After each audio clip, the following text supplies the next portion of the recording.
Hey, Gwilym, so I've been sending photos home so the family can see where I am. And I had a little walk around, I think it's called Seaport, and took some pictures while I was going.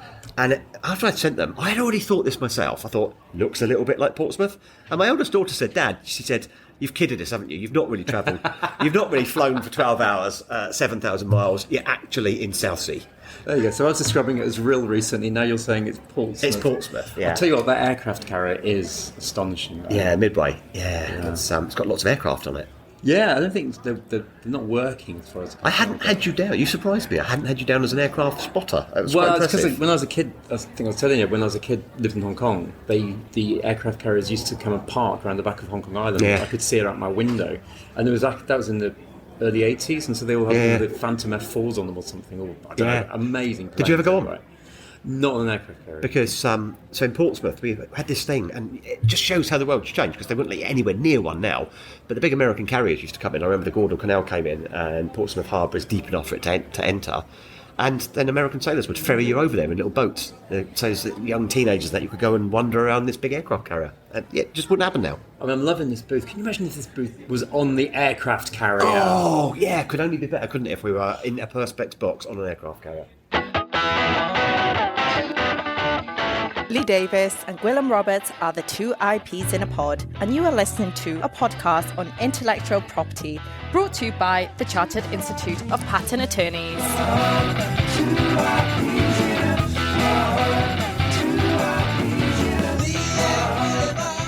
So, Gwilym, great pleasure now to welcome to the podcast Heather Steinmeyer. Heather, welcome. Did I get your name right? I should have asked you first. You did. Did Thank I? you so much, and hello, it's wonderful to be here. By here, we are actually in the exhibition space at INTA, in a glass box, which is so exciting. In the fish tank. It's fantastic. Yeah.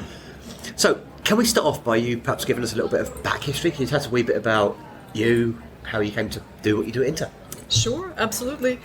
When I thought a little bit about this, I realized I somehow have managed to spend my whole career in intellectual property and didn't even know it for about half of that time.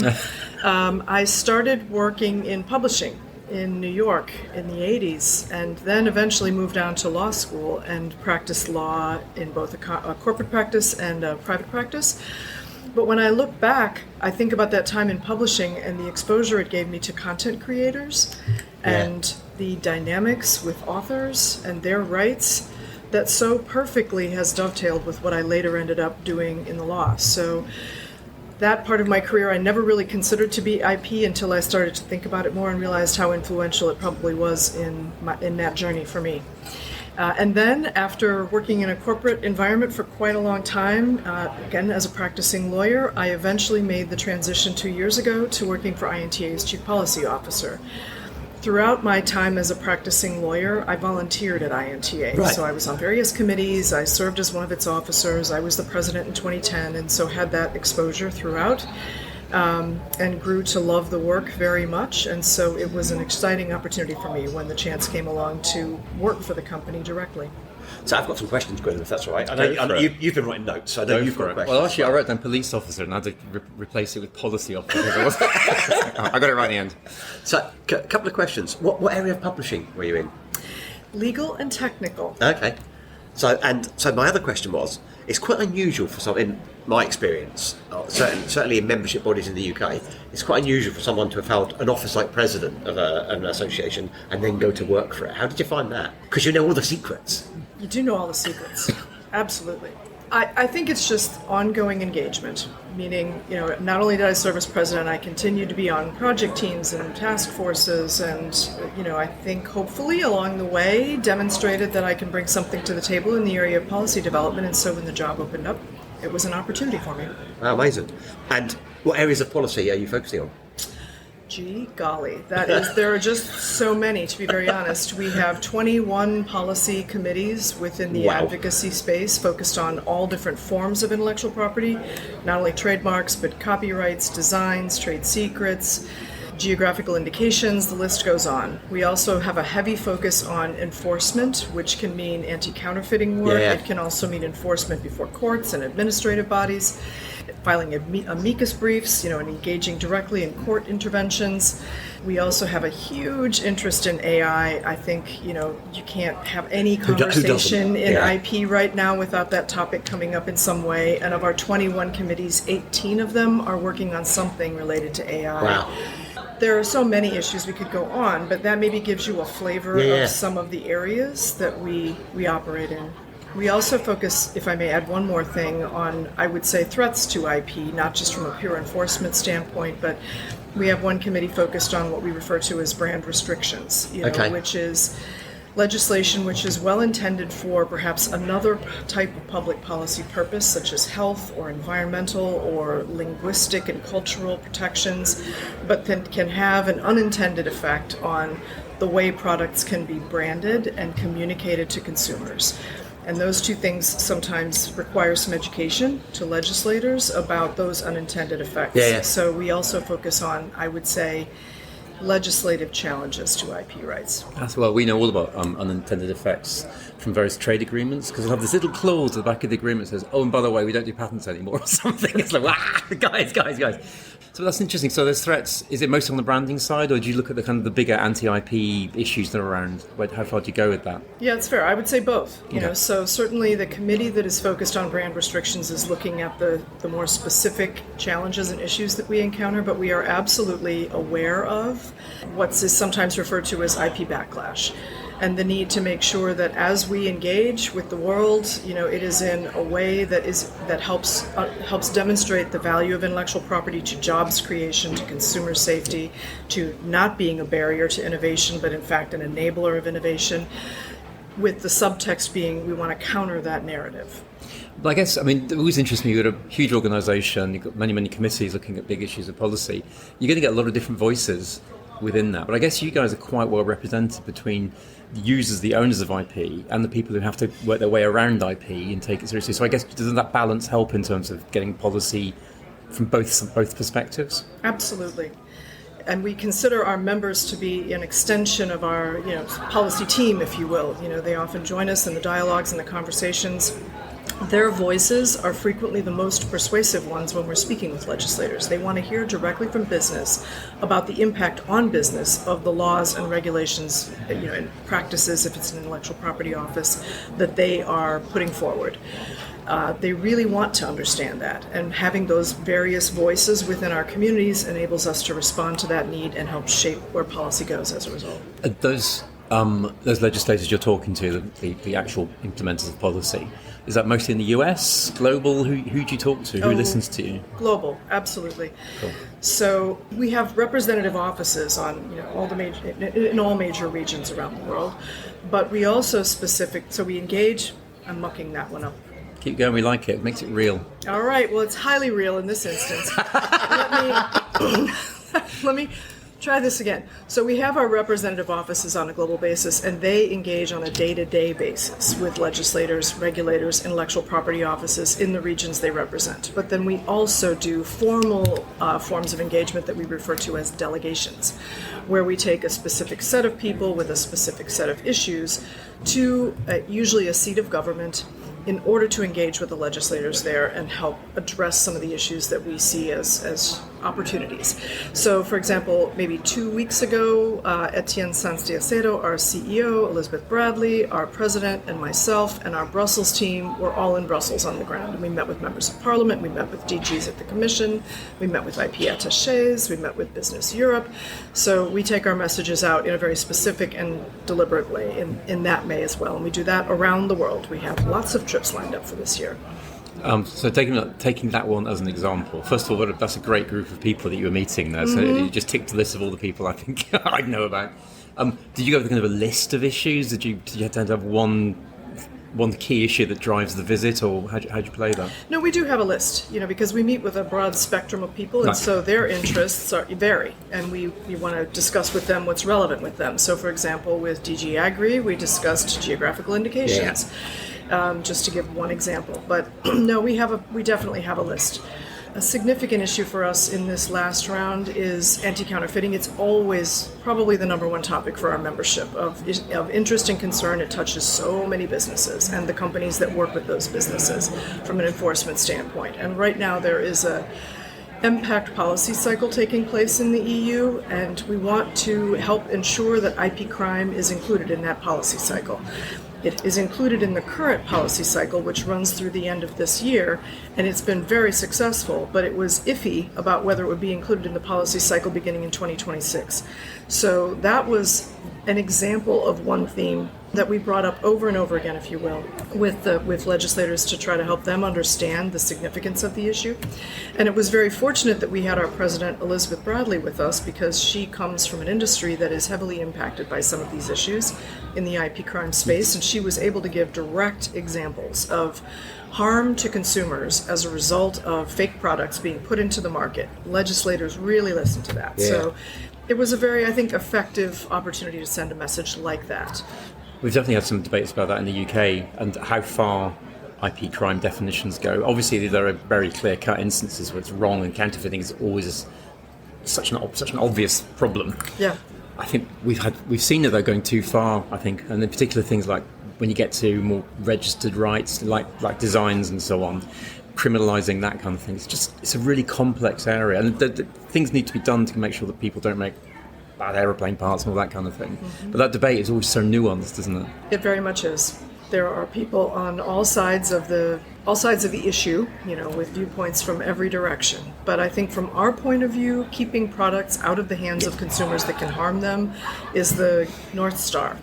Yeah, and I think that there may be, as again, with all your different interest groups, there's going to be dispute or different points of view, but I suspect everybody's going to agree. It's nice to have a nice core message that you can all agree on. Mm-hmm. And you mentioned various rights there as well. Obviously, there's increasing interest in patents now at INTA, which is fascinating. Yes, absolutely.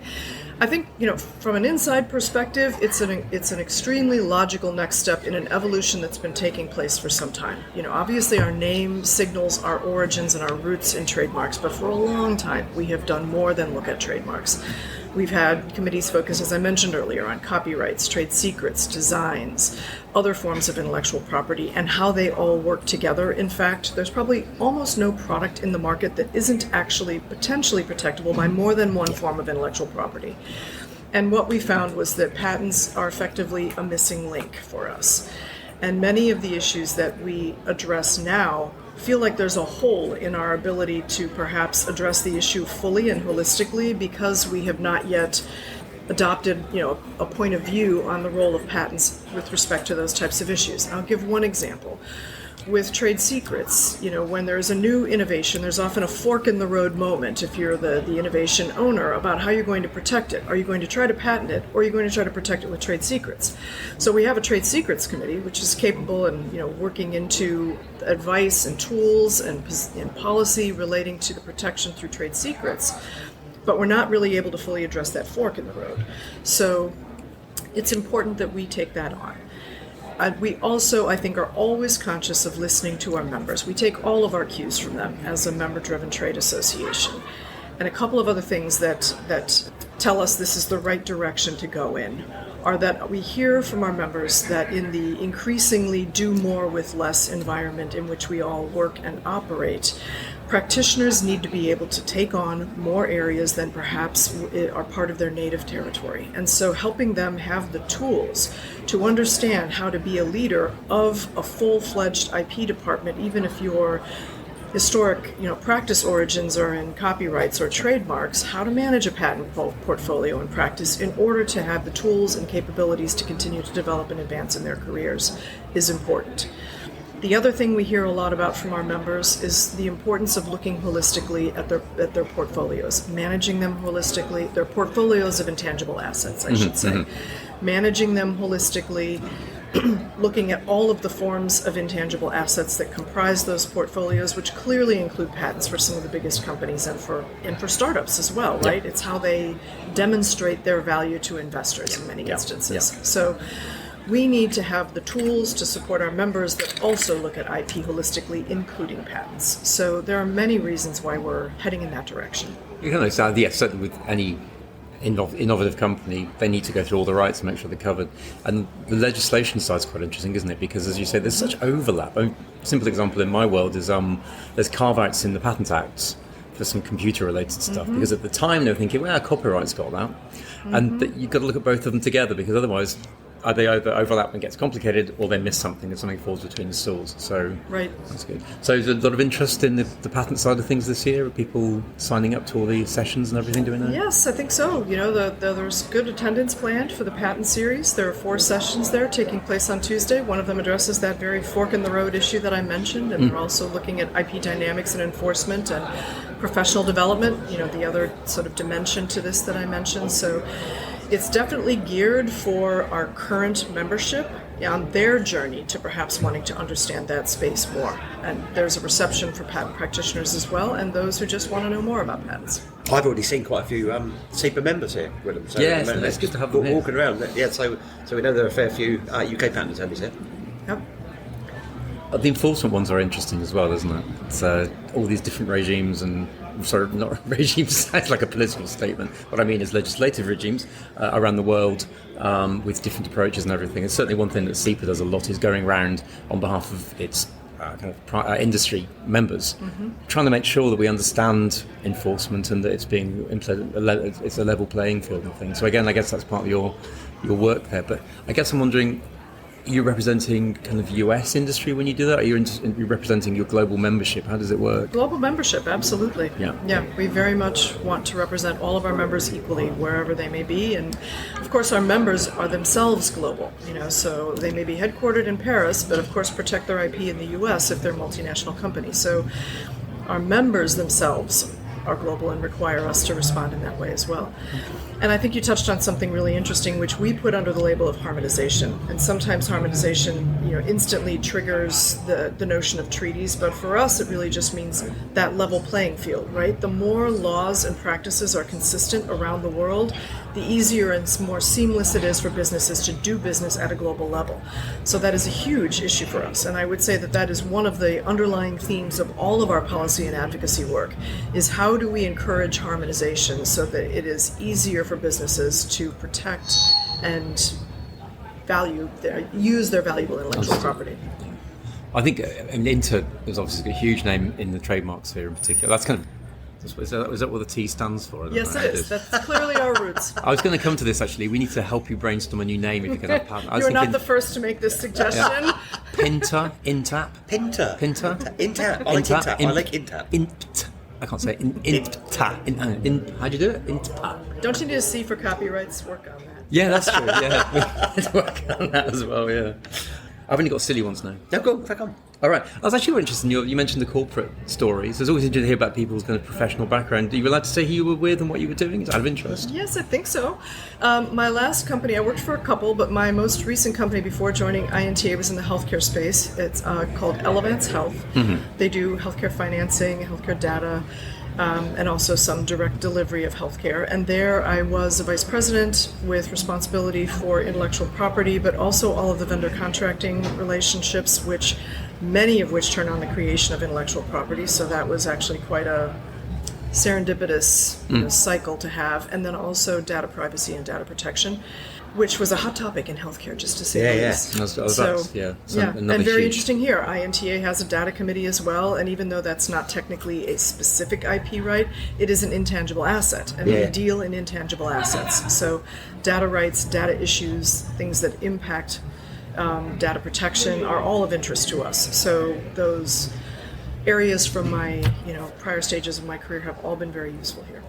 And that understand. I mean, that's an area I don't know anything about at all, but I know that it's really exercising a lot of people. So coming in from that background, actually having been there and knowing both sides of it, that's useful. A quick one. So I'm now concerned that I'm not saying INTA and I keep saying INTA. Is INTA the preferred way to say it? So I would say that I take my cues from our head of communications, who tells me I should say INTA. Perfect. Okay, I will now stop saying INTA then from now on in. It's difficult.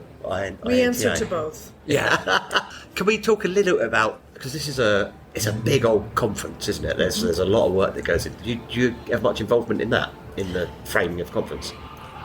So our knowledge and development team is really the primary group within the staff that makes all of this possible, but we do our part by helping to secure speakers, session topics, lead some of the panels, do some of the interviews with, for example, capsule keynotes. So we contribute, I would say, content and people to help make the program vibrant. How far out do you start planning? When does planning start? Honestly, years ahead of time. Yeah, really. So you're already planning for 2026. I know we can't talk about 2026 because it's all embargoed and everything, but you're already planning are planning for 2026. Yeah, cool. And have been for quite some time. So yeah, we'll look forward to that announcement then and see where we go with it. No, you're right to raise it. The organisation of this must be an astonishing operation. I mean, having organised pub quizzes, and that nearly killed me. We've talked about pub quizzes a bit already elsewhere, but this is like the biggest pub quiz ever. Until next year when we think of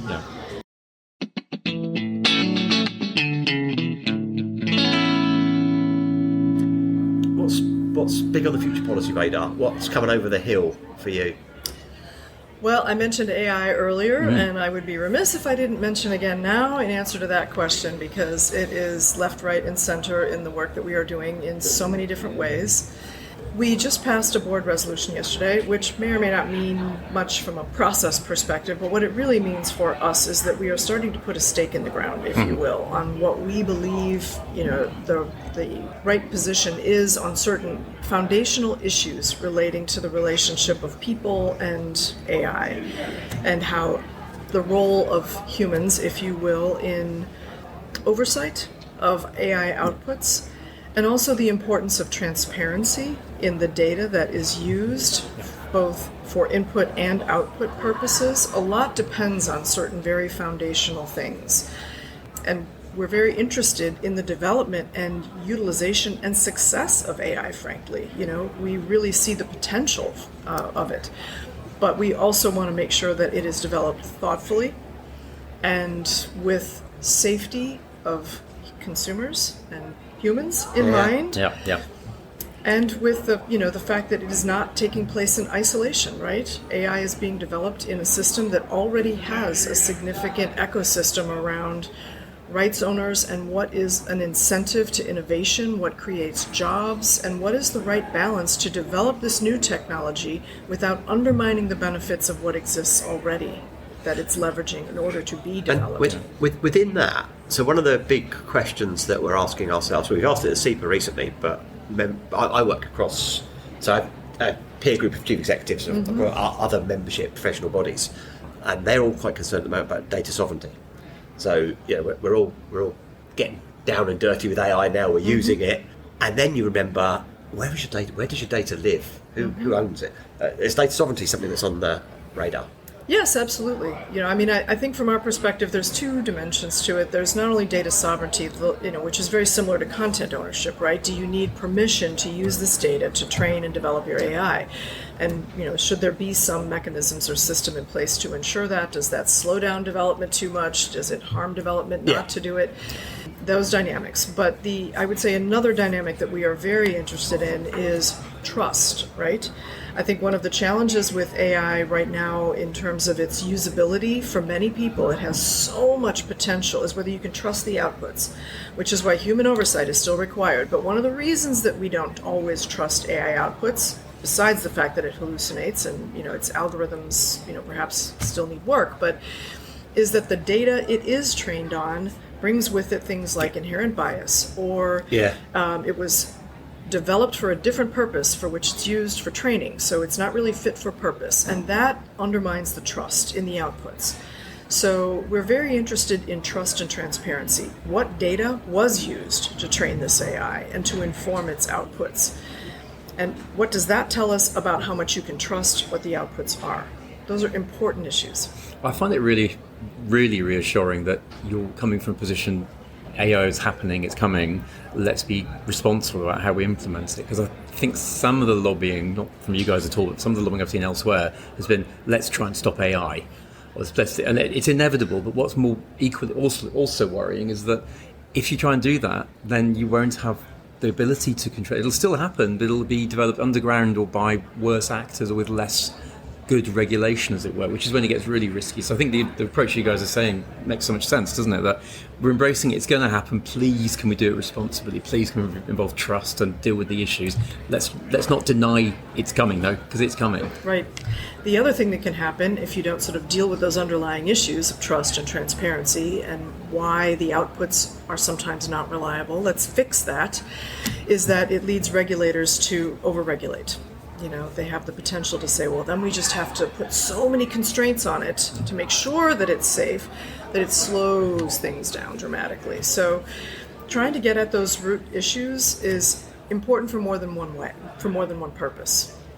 Thinking about it, I mean, we're always seeing legislation for new innovation and so on.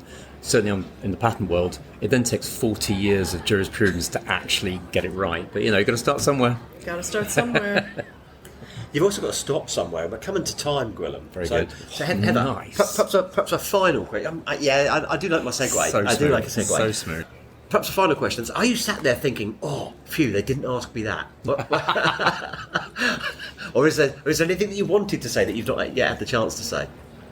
I'm delighted to be surrounded by 10,000 people who share an interest in this amazing topic of intellectual property. Yeah, it's a fair shout, actually. And I didn't really get a chance to say how incredibly exciting and invigorating and energizing that is for me personally, but I think you see it in all the people around you, and that's just a real privilege to participate in. Actually, you can't walk around San Diego without tripping over an IP person. I was in the gym. Tripping over their lanyards. Their lanyards. Those are the lanyards. I was in the gym and I bumped into two people with English accents chatting away, and I thought, oh, maybe they're rock stars, aren't they? But yeah, they were here for, and everybody in this city at the moment is either here for the Padres game, that's the other thing. That's it. Thank you so much for sharing your time with us. It's been an absolute pleasure, Heather, and good luck with the rest of INTA. Thank you so much. It's been a pleasure.